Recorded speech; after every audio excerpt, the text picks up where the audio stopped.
弟兄姊妹，主內平安。今日係4月4日，嚟到預苦期40天靈修之旅嘅最後一天。今日嘅主題係基督對我來說究竟是誰？根據喺潘霍華人生臨近結束嘅時候，佢講咗以下一番嘅說話：知足不斷困擾着我的是這個問題，基督對今天的我究竟是誰呢？我想大家先讀一段嘅經文，馬太福音16章13至16節。耶穌到了凱撒利亞腓立比的境內，就問門徒說：人說我人子是誰？他們說：有人說是施洗的約翰，有人說是以利亞，又有人說是耶利米，或是先知裏的一位。耶穌說：你們說我是誰？西門彼得回答說：你是基督，是永生神的兒子。讓我哋一齊慢慢再讀一次馬太福音16章13至16節。耶穌到了凱撒利亞腓立比的境內，就問門徒說：人說我人子是誰？他們說：有人說是施洗的約翰，有人說是以利亞，又有人說是耶利米，或是先知裏的一位。耶穌說：你們說我是誰？西門彼得回答說：你是基督，是永生神的兒子。另外一節嘅經文，路加福音6章46節。你們為什麼稱呼我主啊，主啊，卻不遵我的話行呢？我好想大家喺預苦期最後一天靈修嘅時候，去諗一諗，我哋係咪真係相信耶穌基督就係永生神的兒子？我哋經常禱告嘅係主啊，主啊，但係喺呢段經文提醒嘅係，點解如果我哋稱主啊，主啊，佢會唔遵守佢嘅命令嘅呢？喺呢39天裏邊，我哋曾經討論過，我哋要遵行神嘅命令，包括彼此相愛。我哋講過，我哋需要每日嘅靈修，因為神嘅話係我哋路上嘅光，我哋腳前嘅燈。我哋需要清晨嘅嚟到面前向主禱告。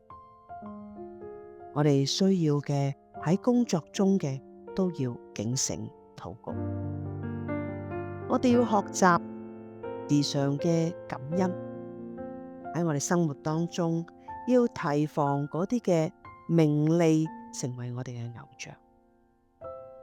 神又提醒我哋唔好為明天嘅事憂慮，又提醒我哋需要作貧窮嘅信徒，知道自己嘅缺乏，又需要承擔別人嘅憂患。我哋要捨棄一切嘅權利，轉投主耶穌。我哋嘅價值觀都要放下，我哋要返去上帝嘅價值觀裏邊，要捨棄自己嘅義，捨棄自己嘅尊嚴，因為我哋知道我哋係屬於神嘅。我哋又要為義去受逼迫，我哋要作世上光同埋鹽。我哋今日領受嘅唔係一份廉價嘅恩典啊，係上帝重價救贖我哋返嚟嘅，所以我哋要作真正嘅門徒。作真正嘅門徒，我哋要學習順服喺主嘅裏邊。然後講到我哋整個基督徒整個嘅團契嘅生命，我哋要用信心嘅連結，我哋喺主裏邊要有盼望，我哋要努力嘅彼此傳講神嘅說話。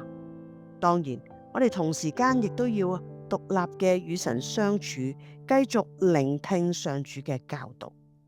我哋要積極幫助別人，為別人擔起重擔，學習代禱代求，唔單止係為自己，亦都要為我哋嘅弟兄姊妹，甚至為你當中有嫌隙嘅弟兄姊妹。我哋要愛心說誠實話，我哋要走向復和。我哋知道喺呢個世界裏邊，我哋活喺仇敵嘅當中，但係神嘅教導卻要我哋為仇敵去禱告。我哋願意咁樣嘅去順服啊，因着十字架犧牲的愛。